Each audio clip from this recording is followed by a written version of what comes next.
Hello everyone and welcome to today's video. I am Amy with Growing Your Faith, and today we are going to be learning about coloring in Procreate. I am super excited about this one. I love coloring. And it's kind of come back around. Well, this is digital coloring, but then you can also take these digital coloring pages and you can use them in Bible journaling pages.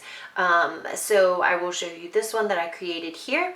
This is a little digital Bible journaling page that I created so you could share it just like this. This is actually an image for my shop for this wisdom kit. So if you want to know how to save these and put them into other creations, you can look at some of the other videos in this series. So you're going to want to grab your file and download it and get it into Procreate.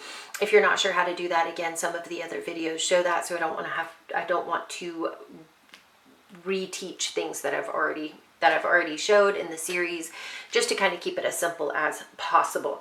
So today I'm going to show you a couple of different ways that you can start coloring in Procreate and then use these things. Now I'm not going to color the entire thing because I've already colored this spread multiple times. So you can see here I colored this one and you can see the texture in this one. I'm going to show you a bunch of different ways to do this.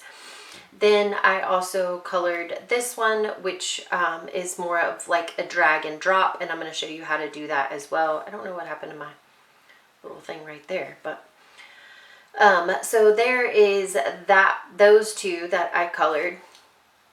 So the first thing you're going to want to do again is bring your file in. So here's my file. If we're going to do a drag and drop with our color, then you really don't have to have two layers. So for your first one, we're just going to have one layer. We're going to drag and drop our color so you can find a color palette that you like. I think I like this purple one. So I'm going to go with a dark purple first, and I just kind of, wait, let me make sure I'm on my layer. I wasn't. Then I'm just going to drag and drop this here and here and here. Whoops, not there. It colored in the whole line for me. So you can see that it just kind of colors in the whole space for you. If I go in with a lighter one, so it's just going to recolor the whole thing. So it's one of the things that you kind of want to keep in mind. Sometimes it's a little wonky with what it will let you color in and what it won't. So when you color in that, it's going to color in that whole shape. And then if you color in this, it's going to color in that whole shape. Does that make sense? And then even here you can see where it kind of didn't color that part. Whoops, I don't have a good pen here. Hold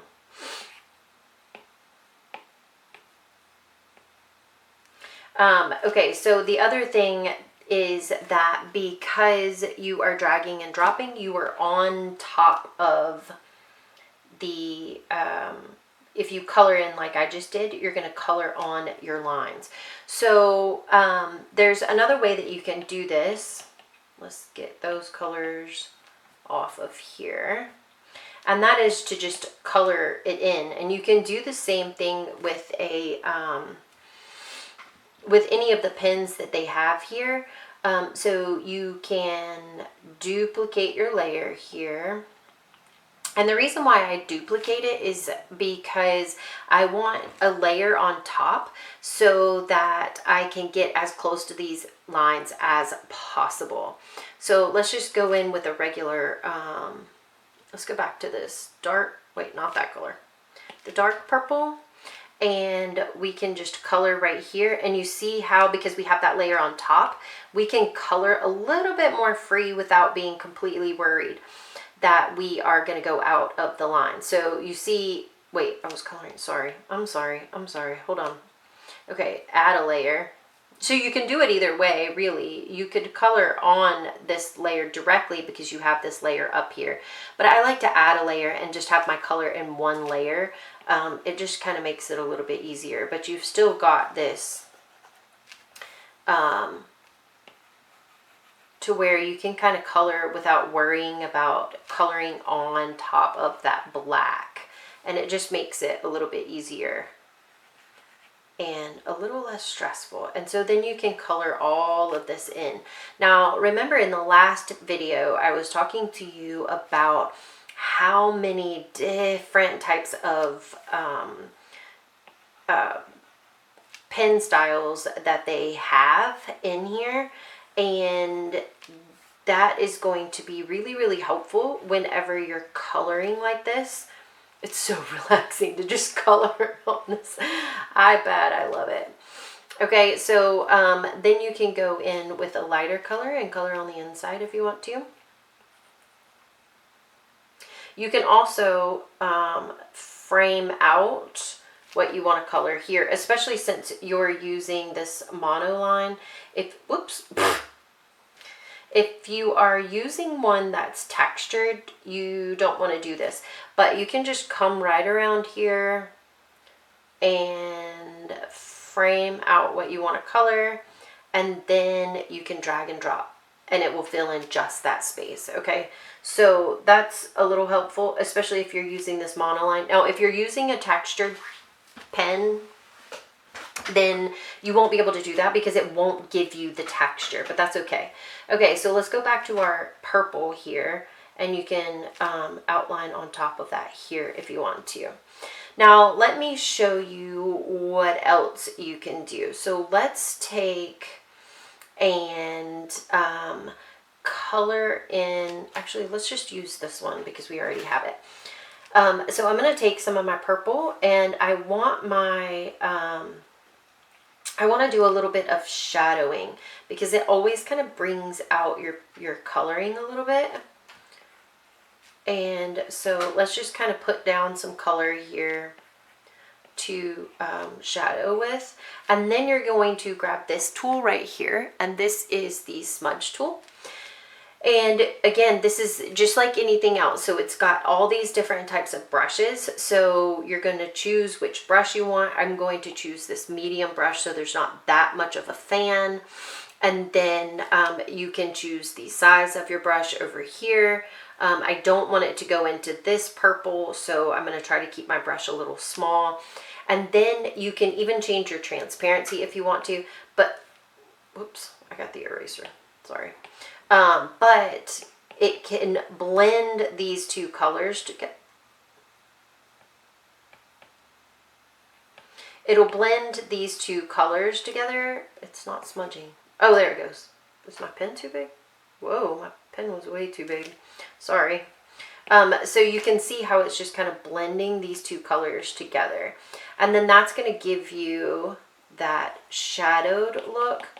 And it's going to kind of go whichever direction you you work it. So if you go this way, you're pulling that light purple into the dark purple. And if you go this way, then you're pulling the dark purple into the light purple.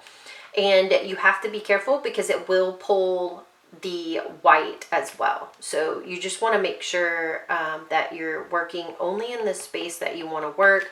I like to kind of tap it out a little bit. And again, you can work with your transparency. It's just like shading in like watercolor, for example. Like you want to be really careful how you spread that around, and then you want to blend it as much as possible without it being like super defined lines, I guess I should say. So you can just see how it's just kind of blurring out. This one's a little bit easier on this side because it's it went a little weird over there because I had that big huge pen.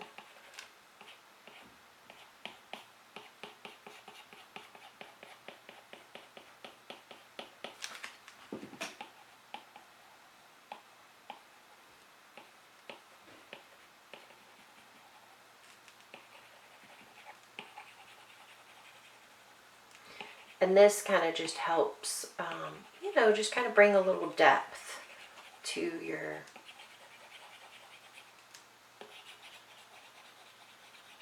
whatever you're coloring.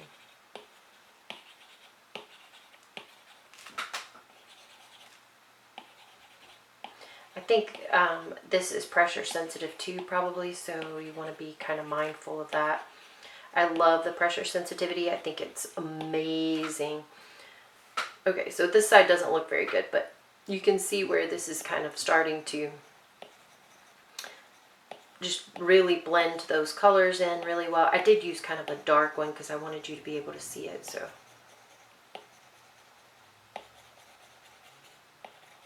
And like I said, it works both ways, so if you need to lighten it up a bit, you can go the other direction as well. And just kind of pull that in. Okay, so there's that. So let's look at some of the different cool textures that you can do. So if you grab your brush, and then you can go down to painting if you want, and you can grab one of these paint brushes. You could do some texture, some airbrushing, some abstract. They've got all kinds of really cool stuff in here. I wouldn't use inking probably. Maybe some drawing, some different drawing ones, like the sticks one's kind of cool. And, oh no, we don't want that one.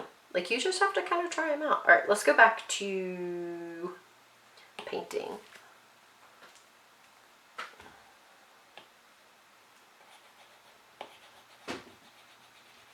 They have watercolor. Oh my gosh.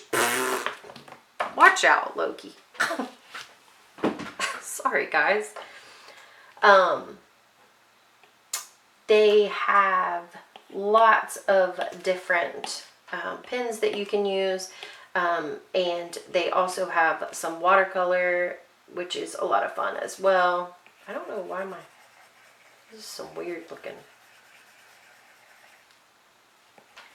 I like that one. Goodness. I don't know why these brushes are so big. Okay, so you can just kind of keep going and just kind of get some texture in there if you want. This is a good way too to kind of add in some color that you want to blend. So then you can always kind of come in with your blend brush and just kind of smudge everything a little bit.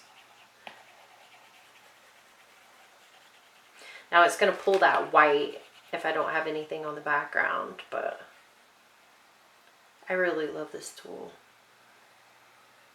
You can do this in some really fun ways too. Like if you add an image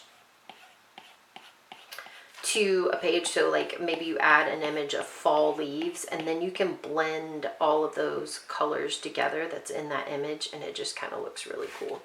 So that could give you like a little bit of a background, and then maybe you want to go in with a lighter color or even a pink, and I don't know, let's pick a different brush. Oh, the ganache brush. I like the ganache brush. And then add in some pink.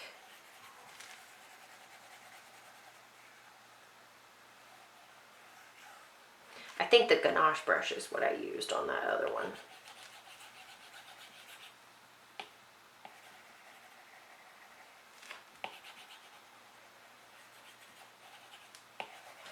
I don't know. I'm just playing at this point. But you can see how you can just kind of use all of these different brushes to do all different kinds of coloring. The drag and drop is definitely one of the easier ways to just add in some fun color, but you are going to want to be on that layer so that you can add it in. Now again, if you don't want it in this whole section, you can just come through here and just, whoops.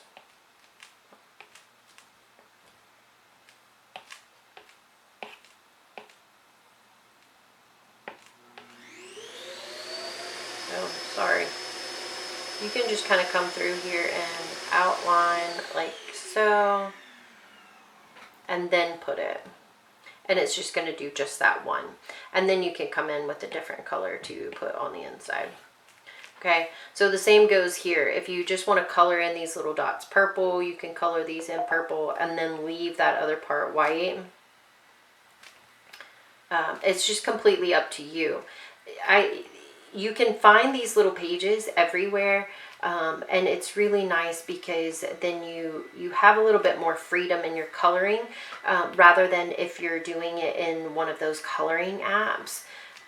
You're really limited in your brushes and your colors, and some of them are only like color by number, so you don't have any choice in how your page looks or if there's any shading or anything like that. So coloring inside of Procreate actually really gives you a lot of freedom to kind of design things the way you want them designed, and to just kind of have a fun way to kind of relax and chill and everything like that. So I really like it. Plus it's then your work, and you can, like I said, you can save it as a PNG, and then you can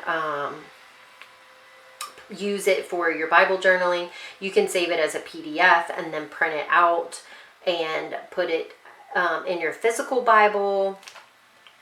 There's just a lot more things that you can do with it whenever you kind of color it in this way. I love Procreate for this being able to color in it. Like I just really, really enjoy it. It's a lot of fun, and it just kind of really makes me happy. Let's find a yellow here. And then, like I said, whenever you color on one layer and then put that extra layer up over the top of it here, you see, it gives you that all your lines and everything without you messing anything up. What color that was. It's just kind of nice and relaxing. You could turn on a little bit of music. You could listen to the Bible audio. I actually kind of like this plain monoline pen the best, just because it just kind of, I don't know, adds. Here, let's make this a little bit lighter, and then we can see it colored both of those, so you have to be careful. All right, now I'm gonna add in some purple, but I'm gonna go with a purple that's not quite so dark. So let's just get like a little bit of darkness, but not as much as I had earlier. And then just kind of run it here. And use my smudge pen here. It kind of, my transparency is a little bit lower, so that'll help too. And then, like, you can barely tell, but you can tell. It just adds just a little bit of shadow and is kind of nice. Okay, so that is that video. Now, once you get your page all colored, you can save it as a PNG and you can save it as a PDF. You can bring it into your digital Bible, or you can print it and use it in your physical Bible. If you need to know how to do those things, you can check the last couple of videos, because that is what I did in those. Also, if you are interested in digital Bible journaling, but don't have Procreate or don't have an iPad, I have a series coming up that is just for you. We are going to be learning how to Bible journal in Canva. So I will be using my iPad just because it's easier to film on, but you will be able to do all of these same things in Canva. So make sure that you like and subscribe so that when those videos come out, you can see them and catch them and learn how to Bible journal in Canva, digital Bible journal in Canva. Thank you so much for watching this series. I have really enjoyed putting it together for you. If there's anything else that you would like to see, make sure you post in the comments and let me know down below. I'm always looking for new ideas and things that you would enjoy seeing here. So thanks so much for watching, and I'll see you in the next video. Bye.